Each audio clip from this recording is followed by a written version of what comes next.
सख्त कार्रवाई होनी चाहिए उनके ऊपर। ऐसी कार्रवाई होनी चाहिए कि 1-2 के आतंकवादी भारत सरकार को चैलेंज करके चले गए। मेरी बहू से कहा कि मोदी को बता देना, मैं तुझे नहीं मार रहा हूँ।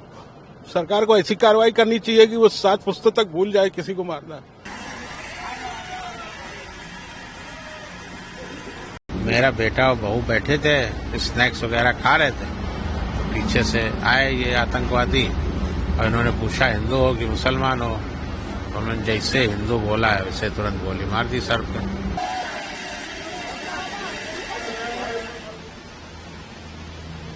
मेरी बहू कहने लगी मुझे भी मार दो, तो उन्होंने कहा नहीं तुम जाओ मोदी को बताना, मैं नहीं मारे।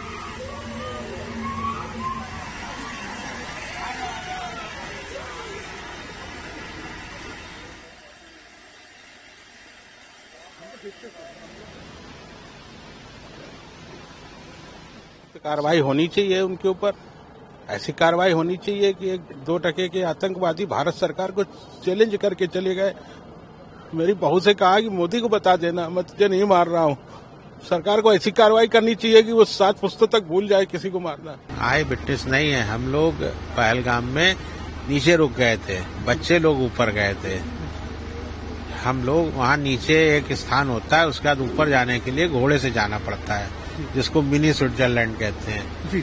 तो वहाँ जाने के लिए 7 किलोमीटर घोड़े से ऊपर चढ़ाई चढ़नी पड़ती है। तो हम लोग ऊपर नहीं गए थे, हम लोग नीचे बैठे थे रेस्टोरेंट में और बच्चों को भेज दिया था। बच्चे मतलब मेरा बेटा, बहू और बहू की बहन, ये सब लोग गए थे।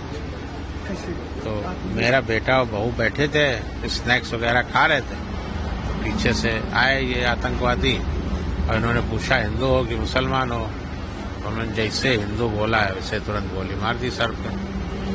मेरी बहू कहने लगी मुझे भी मार दो, तो उन्होंने कहा नहीं तुम जाओ मोदी को बताना, मैं नहीं मारे। और फिर उसके बाद बाकी लोगों को गोलियां चलाई को, और फिर और आ गए। तो तब तक ये लोग भागे जान बचा के किसी तरह ये लोग। ये हुआ।